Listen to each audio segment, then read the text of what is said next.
میں نے صرف تمہارے ڈر کی وجہ سے کہا ہے کہ تالے بند کھلے. سادات تشریف فرمایا اگر کوئی سید مجھے معاف کر دے تو میں اگلا جملہ پڑھوں. میرا امام ظاہر ہو تاکہ سکینہ کی رسیاں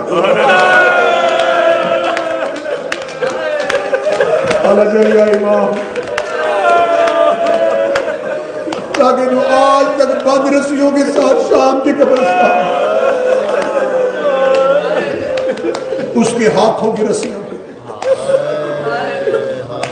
زہرا کا پہلو سے ہاتھ. زینب شام سے مدینے جانے گھروں کی آبادی دین بچ گیا. ہماری بہنوں بیٹیوں کے سروں پہ چادریں آ گئی. ہماری مسجدوں میں سجدے گاہ آ گئے. ہمارے گھروں میں قرآن آ گیا. مدینے میں نہیں واپس آیا تو حسین کا سر آج مستورات میں برآمد ہوگی سیدادیوں کی ہماریاں. اتنا انتظام کیا ہے ماتمیوں نے کہ انہوں نے مسلسل مجلسوں میں اعلان ہوتا رہا جی آخری مجلس میں ہماریاں صرف بیویوں میں برآمد ہیں. یہ ہے میری قوم کا آل محمد سے محبت. یہ بیویوں کی اماری کی شبیہ بھی مردوں کو نہیں دیکھ رہے. رکھ میرے سر پہ قرآن. شرابیوں کا مجمع تھا. علی کی بیٹیاں رو رو کے کہہ رہی تھی آنکھیں بند کرو ہم علی کی بیٹیاں.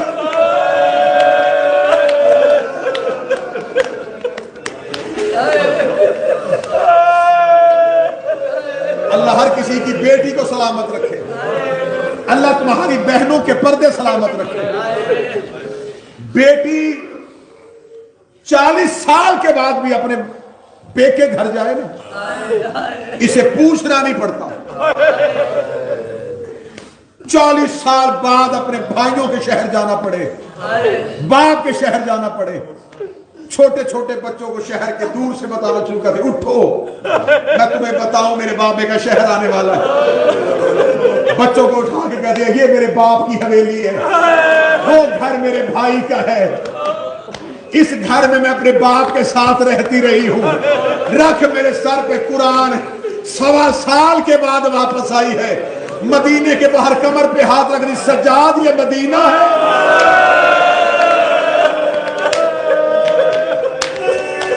ہاں زینب یہ مدینہ. رو کے کہتی سجاد میں نے پہلی بار باہر سے دیکھا. سجاد میں تو زندگی میں بابے کی زندگی میں کبھی باہر نہیں آئی تھی. سجاد مجھے بتا قبر رسول کہاں ہے؟ فرمایا اما وہ سامنے قبر ہے رسول. بی بی رو کہتی سجاد شام تو گیا کوفہ میرے ساتھ رہا. 11 محرم سے لے کے اب تک میں نے سارا قافلہ ساتھ رکھا. اب آ گیا ہے واپس مدینہ. تو بھی ادھر بیٹھ, ماں بھی ادھر بٹھا. میں اکیلی جاتی ہوں نانے کی قبر پہ. میں نانے کو بیٹی نہیں بیٹا بن کے بتا کے آؤں کہ تیرا دین بچ گیا ہے. میں نے جملہ پڑھ دیا. بی بی نے کہا میں بیٹی نہیں بیٹا بن کے نانے کو بتا کے آؤں دین بچ گیا. مولا سجاد کو وہیں بیٹھا رہنے دیا. بہار کی 4تھی جلد علامہ مجلسی جتنا چل سکتی تھی اتنا چلی. اس کے بعد صدا سے معافی مانگے جو اپنے لگا. یہ ہے منبر کے تقدس کی قسم. قبر محمد میں ایسے گئی جیسے اکبر کی لاش پر. مجھ سے کوئی ماتمی وجہ نہ پوچھے, میں وجہ نہیں پڑھ سکوں گا کیوں ایسے چلی. سر سے لے کے پاؤں تک زخمی تھی قرآن کی آیت. نانے کی قبر پہ گئی. مجلس ختم ہوگی نوحہ خان نوحہ پڑھیں گے. ماتمیوں کے کان ہوتے ہیں نوحے کی سطروں پہ. نوحے کی سطر ہوتی ہے ماتمی کا سینے پہ ہاتھ آتا. میں نوحہ کسی شاعر کا نہیں پڑھنے لگا. تم برداشت کر لو گے تو میں 4 سطریں پڑھوں گا ورنہ 5ویں پڑھنی پڑے گی. 4 سطروں کے بعد 5ویں سطر سیدوں سے ماتمیوں سے برداشت نہیں ہوگی. سید زیادہ میں 4 سطریں وہ پڑھنے لگا ہوں جو علی کی بیٹی نے خود نوحہ قبر محمد میں پڑھا. بی بی نے آ کے قبر رسول کے دروازے پہ ہاتھ رکھا. بی بی نے نوحے کی پہلی سطر پڑھی. بی بی رو کہتی نانا قبر سے نکل کے پہچان میں وہی زینب ہوں.